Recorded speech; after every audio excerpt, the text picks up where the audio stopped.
नमस्कार प्यारे विद्यार्थियों। लक्स क्लासेस बालोतरा के यूट्यूब चैनल में आप सभी का स्वागत है। प्यारे बच्चों, अपन लास्ट क्लास के अंदर आपके दूसरे अध्याय की बातचीत कर रहे थे ना, जिसके अंदर अपन ने ये कब्रिस्तान देखा था, जिसके अंदर मतलब उस इंसान की प्रिय जो वस्तुएं होती थी उसको साथ में दफना दिया जाता था। और ये मेहरगढ़ से ही बातचीत कर रहे थे ना अपन। मेहरगढ़ मेहरगढ़ जो कि आपके अफगानिस्तान देश में है, ठीक है ना। अफगानिस्तान, ठीक है ना, एक अफगानिस्तान देश है। उस अफगानिस्तान देश के अंदर ये आपकी मेहरगढ़ पुरातात्विक जो सभ्यता है वो स्थित है। और इसके अंदर से एक इंसान के साथ में बकरी को दफनाने के साक्ष्य भी मिले हैं। ये चीज मैंने आपको लास्ट क्लास के अंदर पढ़ाई थी। अब इससे आगे देखते हैं। देखो, अन्यत्र के अंदर है फ्रांस में गुफा में की गई चित्रकारी। वो अपन ने एक ऊपर चित्र देखा था, उसके अंदर अपन ने वो देखी थी आपके भीमबेटका की गुफाएं, ठीक है ना। और अभी ये जो आप चित्र देख रहे हो, ये देख रहे हो फ्रांस के अंदर, ठीक है ना। जरूरी नहीं है कि आदि मानव सिर्फ अपने भारत में ही थे, वो पूरे विश्व में, पूरे धरती पर थे। और जहां जहां जिनको गुफाएं मिली वहां उन्होंने चित्र बनाए। अब ये जो चित्र दिख रहे हो आप, इसके अंदर बैल दिख रहा है। अब वहां बैल होते होंगे उस जमाने में, या उस जमाने में वो बैल का शिकार करके खाते होंगे, तो ये चित्र बना दिया उन्होंने। तो जहां जैसी प्रकृति होती है उसके अनुरूप ही चित्र बनाए जाते थे। चलो इसको पढ़ लेते हैं। अपनी एटलस में फ्रांस को ढूंढो। तो एटलस क्या चीज होती है? एटलस होती है मानचित्रावली एक प्रकार की। आपने मैप देखा है, मानचित्र, जैसे कि आपने ऊपर एक मैप देखा था ना, जिसके अंदर वो आपकी कुरनूल गुफा वगैरह चित्र बना हुआ था, मतलब वो मैप बना हुआ था। उसको, उसका एक अलग सी बुक आती है मैप की, जिसको बोलते हैं एटलस, ठीक है ना। ये चित्र फ्रांस की एक गुफा का है। इस पूरा स्थल की खोज लगभग 100 साल पहले 4 स्कूली छात्रों ने की थी। देखो, 4 स्कूली बच्चों ने की थी। और इस तरह के चित्र लगभग 20,000 साल पहले से लेकर 10,000 साल पहले के बीच में बनाए गए थे। इनमें कई जानवर के चित्र हैं। इसमें जंगली घोड़े, गाय, भैंस, गैंडा, रेंडियर, बारहसिंघा और सूरों के गहरे चमकीले रंगों का प्रयोग किया गया। और जो फ्रांस की गुफाएं हैं, इनके अंदर जिस तरीके के चित्रों का प्रयोग किया गया वो है गहरे चमकीले, ठीक है। इन रंगों को लोह अयस्क और चारकोल जैसे खनिज पदार्थों से बनाया जाता था, ठीक है ना। किन से बनाया जाता था? लोह अयस्क और चारकोल जैसे खनिज पदार्थों से बनाया जाता था। यह संभव है कि इन चित्रों को उत्सवों के अवसर पर बनाया जाता था, या फिर उन्हें शिकारियों द्वारा शिकार पर निकलने से पहले कुछ अनुष्ठान के लिए बनाया गया होगा, ठीक है। एक नवपाषाणिक पूरा स्थल, ये भी इसी के साथ में। एटलस में तुर्की ढूंढो। तुर्की एक देश है बेटा, ठीक है। नवपाषाण युग के सबसे प्रसिद्ध पुरा स्थलों में एक चताल हयुक एक जगह है, ठीक है ना। ये जगह है, मतलब कहाँ पे है? तुर्की के अंदर जगह है। और ये नवपाषाण युग की सबसे प्रसिद्ध जगह है, ठीक है ना, चताल हयुक। और ये दूर दराज स्थानों से कई चीजें लाई गई थी और इनका उपयोग किया गया जाता था। जैसे सीरिया से लाया गया चमक का पत्थर। देखो यहाँ से जो इसके अंदर चकमक पत्थर, लाल लाल सागर, ठीक है ना, की कोड़ियां, भूमध्य सागर की सीपियां। ध्यान रहे कि उस समय तक पहिए वाले वाहनों का विकास नहीं हुआ था। लोग सामान खुद या जानवरों की पीठ पर लाद कर लाते थे। तो ये जो तुर्की है, यहाँ पे एक स्थान है जिसका नाम देखो बड़ा अजीब है, चताल हयुक, ठीक है ना। यहाँ पे बहुत ही अजीब गरीब चीजें मिली है, जो कहाँ मिलती है? सीरिया से लाया गया था। क्या सीरिया से क्या लाया जाए और उनका उपयोग किया गया? सीरिया से लाया गया था चकमक। अब ये चकमक कोई पत्थर है, वो लाया गया था। और लाल सागर से कोड़ियां लाई गई थी। और भूमध्य सागर से सीपियां लाई गई थी। ये कुछ चीजें हैं जो इसके अंदर प्रयुक्त की गई थी, ठीक है। और ये अपने पाठ कंप्लीट हो चुका है। तुम आज से 12 साल पहले के पत्थर की गुफा में रहते हो, कल्पना करो भाई कैसे रहते होंगे। अभी अपना आपके ये जो प्रश्न है इनकी बातचीत कर लेते हैं। तो सबसे पहले अपन बात करेंगे आपके पहले प्रश्न की। तो पहला प्रश्न है आपके, आखेट खाद्य संग्रह गुफाओं में इसलिए रहते थे क्योंकि वे बारिश, धूप, हवा से रक्षा, मतलब बारिश और धूप से उनकी रक्षा होती थी, ठीक है, रक्षा होती थी। घास वाले मैदान का विकास हुआ था 12,000 साल पहले, ठीक है। खेती करने वाले लोग एक ही स्थान पर लंबे समय तक खेती क्यों करते थे या क्यों रहते थे? देखो, क्योंकि खेती इसलिए, जहाँ खेती करेंगे तो खेती में समय अधिक लगता है, पता है। खेती में, फसल, पकने में समय अधिक लगता था, ठीक है ना, ये था, तथा इसीलिए उन्हें एक जगह रहना पड़ा। ठीक है। पुरातात्विक ऐसे क्यों मानते थे कि मेहरगढ़ के लोग केवल शिकारी थे और बाद में उन्हें उनके लिए पशुपालन ज्यादा महत्वपूर्ण हो गया? तो देखो, शिकारी थे, इसका पहला प्रमाण ये है कि वहां से प्राप्त हड्डियां प्राप्त हड्डियों से पता चलता है कि वे शिकारी थे। ठीक है।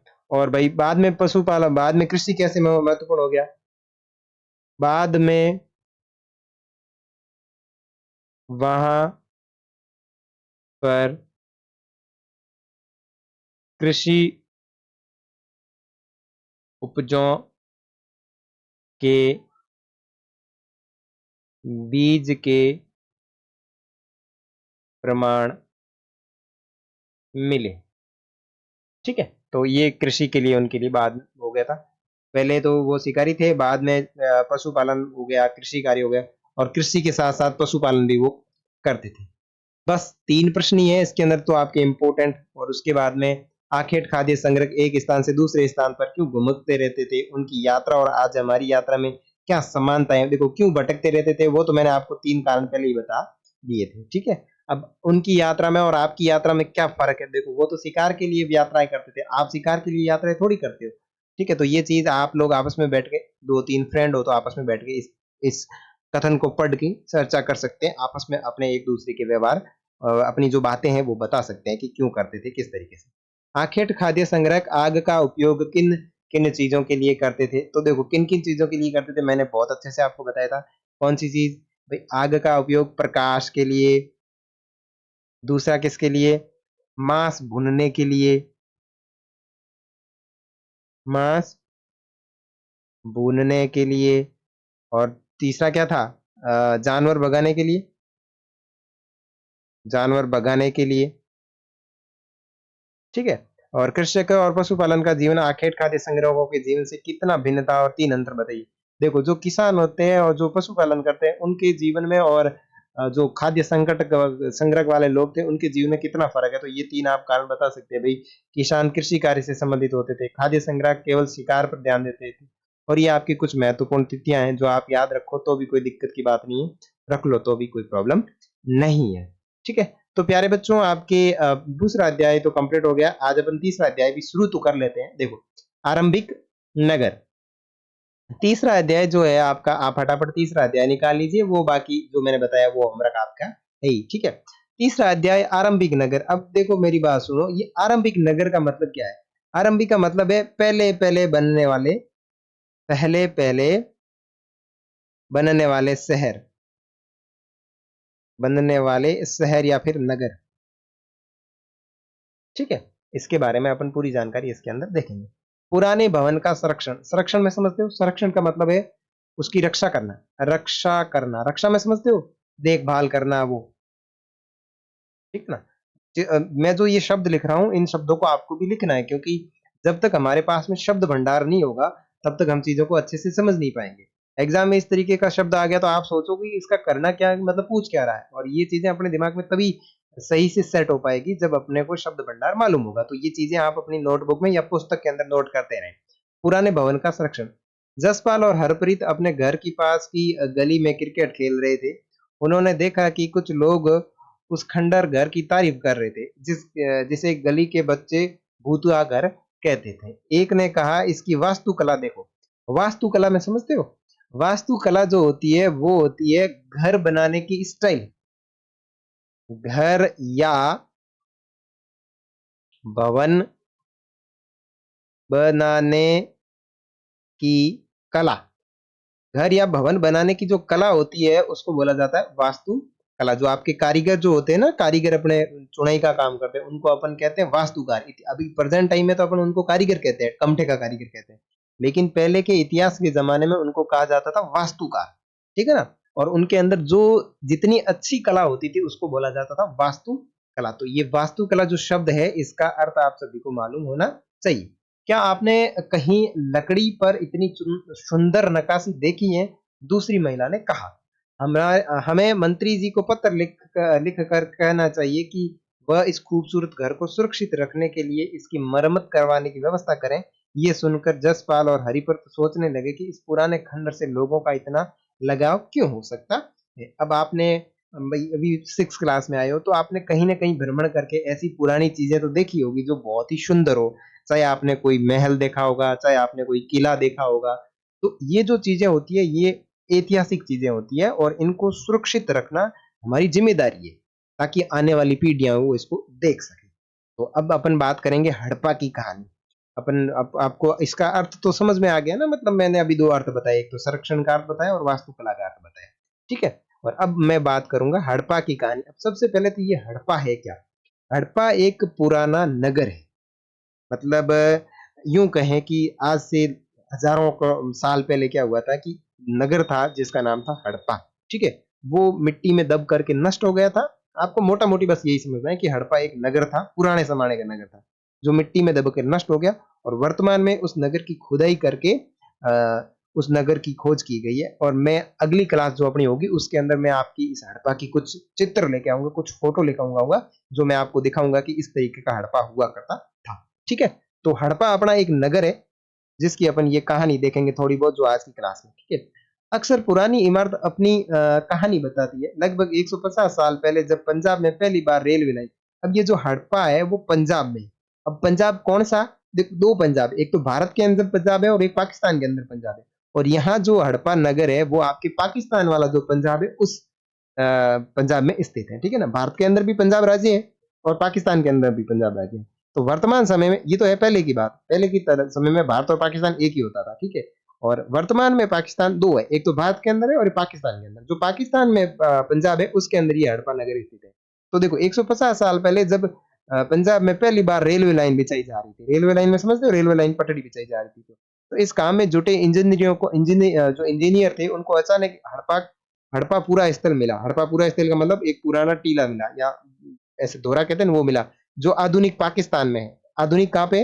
पाकिस्तान के अंदर है। और कौन से सिटी में या कौन सी जगह है? तो पंजाब के अंदर है, आधुनिक पाकिस्तान में। उन्होंने सोचा कि ये एक ऐसा खंडर है जहां से अच्छी ईंटें मिलेगी, और ये सोचकर वे हड़प्पा के खंडर से हजारों ईंटें उखाड़ ले गए, जिससे उन्होंने रेलवे लाइन बिछाई, और इससे कई इमारतें पूरी तरीके से नष्ट हो गई।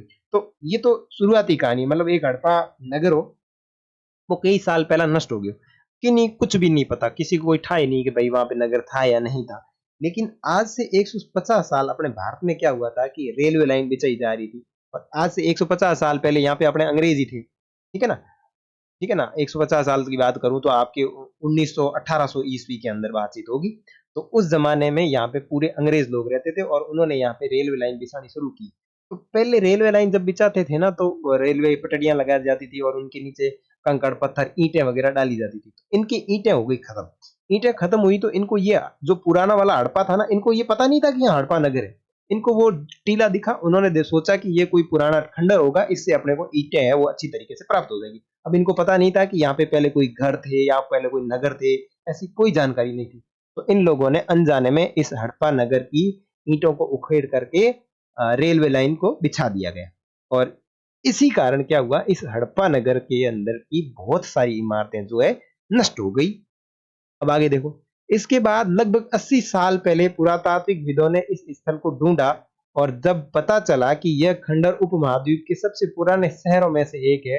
क्योंकि इस नगर की खोज सबसे पहले हुई थी, इसलिए बाद में मिलने वाले इस तरह के सभी पुरा स्थलों में जो इमारतें और चीजें मिली, उन्हें हड़प्पा सभ्यता की इमारतें कहा गया। इन शहरों का निर्माण लगभग 4700 साल पहले हुआ था। और ये जो हड़प्पा के शहर है, इन शहरों का जो निर्माण हुआ था वो लगभग आज से 4300 साल पहले हुआ था।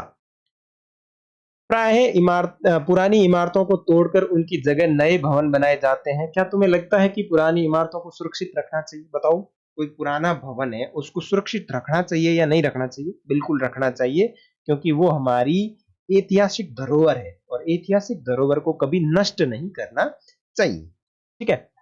ये देखो, ये नगर आधुनिक पाकिस्तान के पंजाब सिंध प्रांत में भारत के गुजरात, देखो ये नगर जो अपने हड़प्पा वाले जो नगर है ना, जो आपके पाकिस्तान में है, पाकिस्तान के कौन सी प्रांत, पंजाब और सिंध प्रांत के अंदर स्थित है।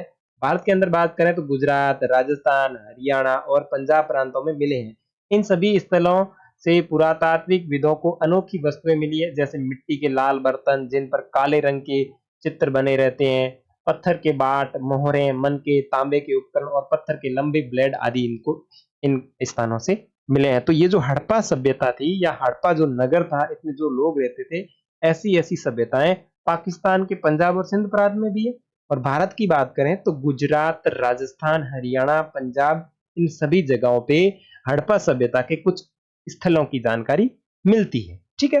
अब बात करें इन नगरों की विशेषता क्या थी, तो देखो प्राय मतलब इन नगरों में से कई को दो या दो से अधिक हिस्सों में विभाजित किया गया था। प्राय पश्चिमी भाग छोटा होता था। अब ये जो दो नगर थे ये दो भागों में विभाजित था, ठीक है ना, ऐसे इस तरीके से। ठीक है। पश्चिमी भाग छोटा था, ये तो हो गया पूर्वी भाग और ये हो गया पश्चिमी भाग। ठीक है।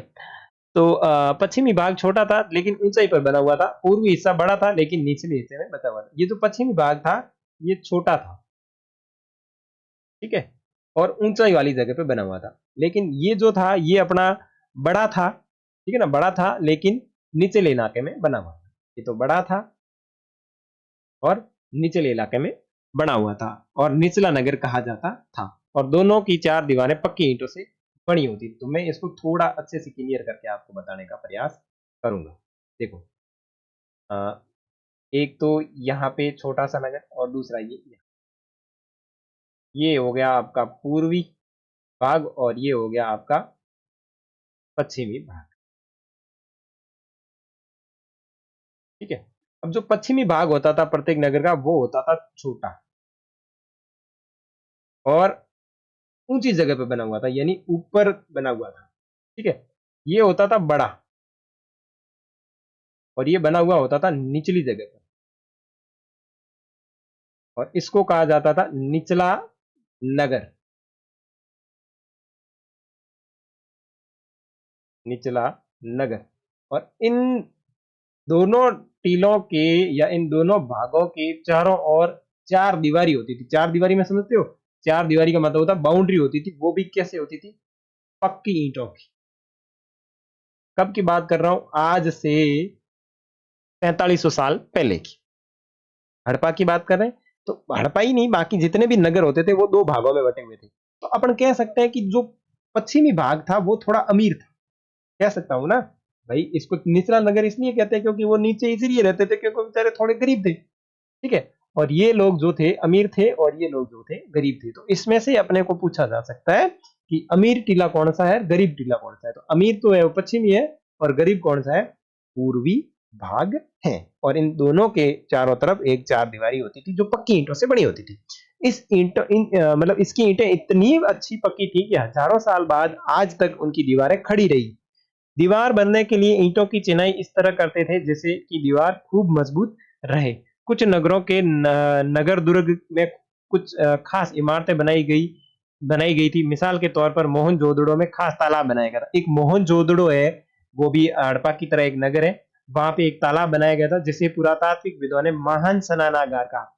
अब हड़प्पा की तरह ही एक और स्थल है जिसका नाम है मोहनजोदड़ो।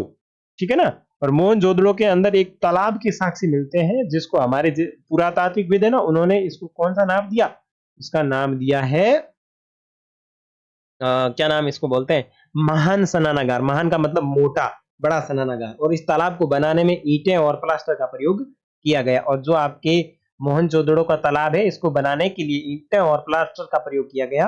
और इसमें पानी का रिसाव रोकने के लिए प्लास्टर के ऊपर चारकोल की परत चढ़ाई गई थी। और इस सरोवर में दो तरफ से उतरने के लिए सीढ़ियां थी और सीढ़ियां बनाई गई थी और चारों ओर कमरे बनाए गए थे।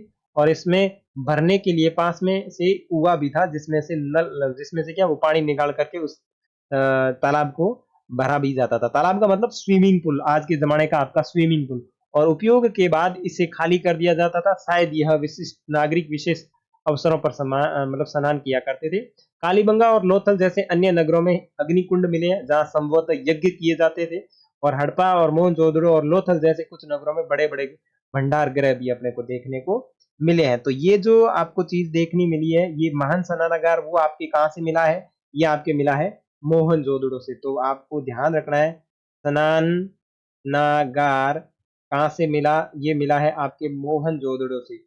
मोहनजोदड़ो, ठीक है, मोहनजोदड़ो से मिला है, वहां पे लोग स्नान करते थे। और ये जो आपका मानचित्र है, इसके अंदर देखो ये टीबी टीबी दिख रहे हैं, ये सारे के सारे आपके पुरातात्विक स्थल, जैसे ये आपका सुतकाके को है, ये आपका मोहनजोदड़ो है, ये आपका हड़प्पा है, ये आपका राखी गढ़ी है, ये आपका कालीबंगा है, ये आपका गंगेरी वाला है, ये आपका चंदुदड़ो है, ये आपका धोलीवीरा है, ये आपका सुरतकांगदोदा है, और ये आपका लोथल है। ये सारे के सारे पुरातात्विक स्थल है, आप इन सबको देखना है।